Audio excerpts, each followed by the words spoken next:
जया जी से तो अपनी खुशी थामे नहीं थम रही थी। और हो भी क्यों ना, नई ब्याहता बिटिया समीरा और दामाद देवेंद्र घर जो आ रहे हैं, अपनी पड़ोसन को चहकते हुए बता रही थीं। बेटी घूमने निकली थी तो थोड़ा सा रूट चेंज करके बीच में 2 दिन के लिए मायके भी रुकने आ रही है। समझदार पति हो तो ऐसा जैसा मेरी बेटी को मिला है। तो क्या हुआ जो अभी कुछ दिन पहले ही मायके आके गई है। आखिर किस लड़की का मन नहीं होता माता पिता को देखने का। माना कि सास थोड़ा तेज है, मगर उससे क्या। देवेंद्र ने कह दिया, तुम्हें जब मम्मी पापा से मिलने का मन हो मुझे बता दिया करना, मैं कोई ना कोई उपाय निकाल कर तुम्हें उनसे मिला लाया करूँगा। ऑफिस के टूर वगैरह लगते रहते हैं, तुम्हें भी साथ ले चलूँगा। फिर वहीं से मम्मी पापा से भी 1-2 दिन के लिए मिल लाना। सच कहूँ तो मुझे तो इस बात की भी कोई परवाह नहीं कि समधन रानी ज़रा तेज हैं। अरे हुआ करें तेज, उनकी सारी तेजाई की ऐसी की तैसी। बड़ा चिढ़ा करें जो मेरी बेटी को एक से एक मॉडर्न ड्रेसेस ला देता है। मैंने कहा तू निडर होकर पहना कर, कुछ बोले तो कह देना मेरा पति लाके देता है तो मैं क्यों ना पहनूं। खाने पीने में भी समीरा को ठीक से न पूछती थी। उसकी सास ये भी नहीं सोचती थी कि नई बहू है, संकोच करेगी कहीं भूखी ना रह जाए। समीरा ने देवेंद्र को बताया तो वो इतना नाश्ते का सामान लाके रख देता है, कहता है तुम खाकर ही निकला करो कमरे से। फिर किसी का काहे का डर, इतना पढ़ने में होशियार है, इतनी अच्छी नौकरी, फिर मेरी बेटी ने तो उसे अपने बस में कर रखा है। लो गाड़ी का हॉर्न बजा, बेटा विशाल एयरपोर्ट से बिटिया दामाद को लेके आ गया, मैं चलूं। अब बाउंड्री से लटक कर अपनी पड़ोसन से बात करना छोड़ जया जी बेटी दामाद की अगवानी को भागी। लोटे से जल उतारने के बाद जो उन्होंने किनारे डाला, विशाल जो मोबाइल से सबकी पिक लेता जा रहा था बोल उठा, मम्मी इतना बिजी हो, थोड़ा स्माइल तो करो, फोटो भी अच्छी आएगी। अरे धत, मैं सिर्फ फोटो के लिए क्यों दिखावे वाली स्माइल करूं। मेरा दिल तो वैसे ही खुशी के मारे उछल रहा है। मेरा हीरे जैसा दामाद घर जो आया है। और सुन जरा विशाल, ये फोटो कहीं न डालना, वरना समधन जी को घर बैठे ही पता चल जाएगा कि दोनों यहाँ रुकते हुए जा रहे हैं। देवेंद्र ने झुककर पैर छुए तो हजारों आशीष और दुआओं का पिटारा खुल गया। दामाद के पीछे पीछे घूमती हुई उनकी आवभगत में कोई कोर कसर न छोड़ रही थी जया जी। ढेरों पकवान व्यंजन के तो ढेर लगा रही थीं। बस अफसोस लड़की के जाते समय कुछ खास न रख पाईं। आखिर ससुराल वालों को पता थोड़े ही था कि यहाँ मायके में रुकते हुए गई हैं। हर आने जाने वाले से बस दामाद के ही गुणगान करती थीं। कितना बखान कर लें मन ना भरे। आखिर जो इंसान अपनी पत्नी को खुश रखे, उसकी खुशी के लिए अपनी माँ से भिड़ जाए और दुनिया की परवाह न करके अपनी पत्नी पर कोई आँच ना आने दे, ऐसा दामाद किस सास को प्रिय नहीं होगा। कुछ वर्षों बाद क्या कहते हैं जी, विशाल की शादी की बात पक्की हो गई है। समीरा को बुला लें, महीना भर पहले से आ जाएगी तो मुझे भी सहारा रहेगा। जया जी ने अपने पति से कहा, कैसी बात करती हो तुम भी, अभी उसके ससुर जी की तबीयत ठीक नहीं है, शादी के कुछ दिन पहले आ जाएगी, अभी से कहना अच्छा लगेगा क्या। उन्हें वैसे भी पता है कि समीरा सिर्फ घूमने में ही व्यस्त रहेगी, कोई मदद न करेगी। हमारी बेटी को वो भली भांति जानते हैं, यहाँ भी कोई जिम्मेदारी ना उठाती थी। ये भी कोई बात हुई, दोनों पति पत्नी काफ़ी हैं एक दूसरे की देखभाल करने के लिए। भाई की शादी क्या बार बार होगी, मेरी बेटी तो आएगी, जया जी ने अकड़ कर कहा। विशाल अभी कहाँ जा पाएगा, उसे 100 काम है, छुट्टी कहाँ है उसके पास। किसी को परेशान होने की ज़रूरत नहीं है, मैं दामाद जी से बात करूँगी, वो स्वयं छोड़ जाएंगे। और जया जी ने अपनी जिद के आगे सबको झुका दिया। समीरा को छोड़ने देवेंद्र जी आए। समीरा विशाल की अकेली बहन जो ठहरी, भाई की शादी की हर रस्मों का जी भरकर मजा लिया। नई भाभी नेहा घर आ चुकी थी। सुबह हलवाई नाश्ता बना रहा था। जया जी सबको नाश्ते के लिए पूछ पूछ कर खिला रही थी। उन्होंने समीरा से कहा, जा देख भाभी नहा धोकर तैयार हो गई हो तो बाहर बुला ला, सबके पैर छू लें, तो कल तो सब चले ही जाएंगे।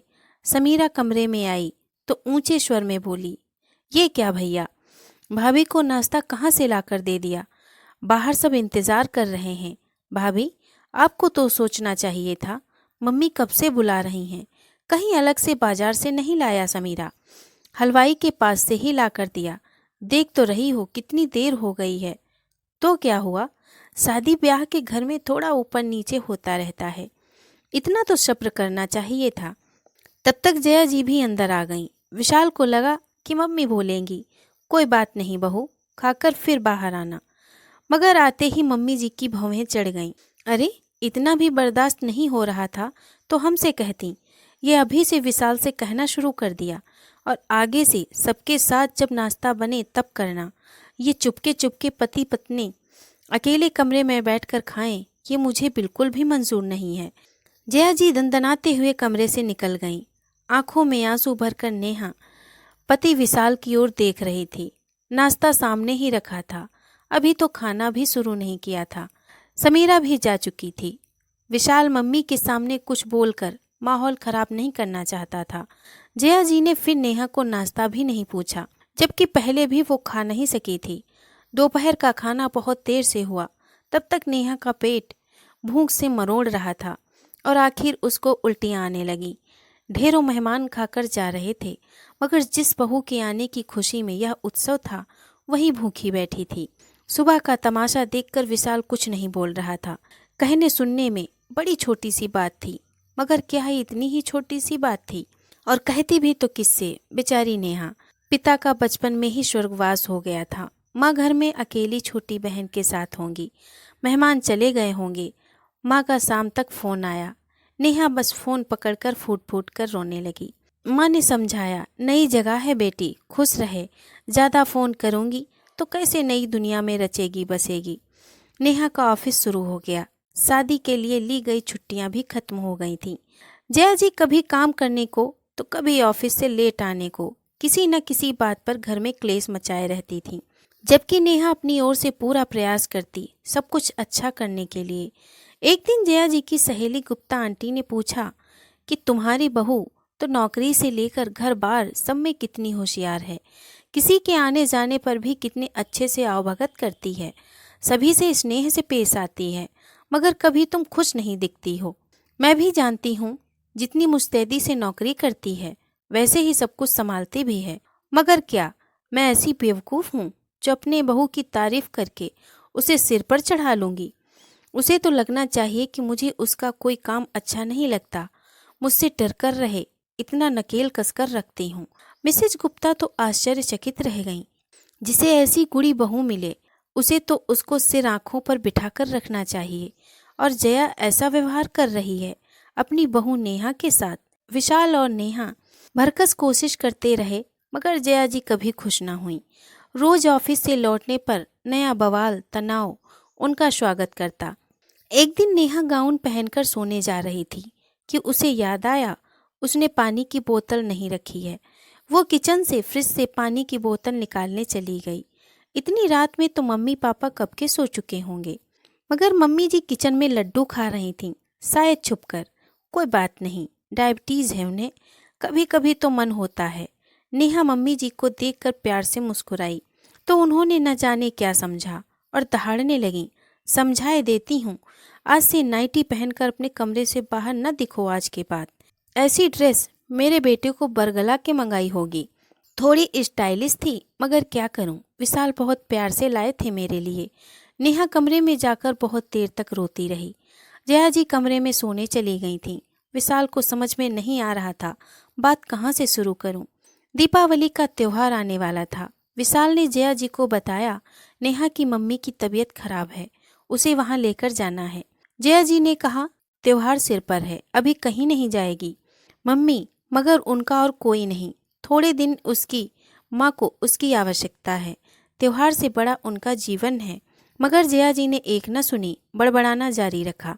विशाल ने कमरे में आकर नेहा से कहा, और थोड़ी देर बाद दोनों अटैची लेकर कमरे से निकले। जया जी चिल्लाते हुए बोली, मेरे मना करने के बाद भी जाएगा? हाँ माँ, और मैंने कुछ दिनों की छुट्टी ले ली है, मम्मी जब स्वस्थ हो जाएंगी तभी आएंगे। हो सकता है दीपावली बाद ही। मम्मी जी का स्वास्थ्य पहले ज़रूरी है, त्योहार बाद में। जैसे आपके दामाद को आपके सुख दुख की चिंता लगी रहती है, आपके एक बार कहने पर दौड़ा चला आता है, वैसे मेरा भी फर्ज है। फिर उनका कोई और सहारा भी नहीं है, पति भी नहीं, बेटा भी नहीं, छोटी बहन अभी छोटी है। विशाल की तर्क संगत बात भी जया जी के अहम भरे सिर के ऊपर से निकल गई। बड़ा अपनी सास का पक्ष ले रहा है। कहे देती हूँ, अगर आज बहू को लेकर बाहर निकला तो फिर कभी वापस मत आना। मगर विशाल नेहा का हाथ पकड़े हुए आज मजबूत इरादों के साथ घर के बाहर कदम रख चुका था।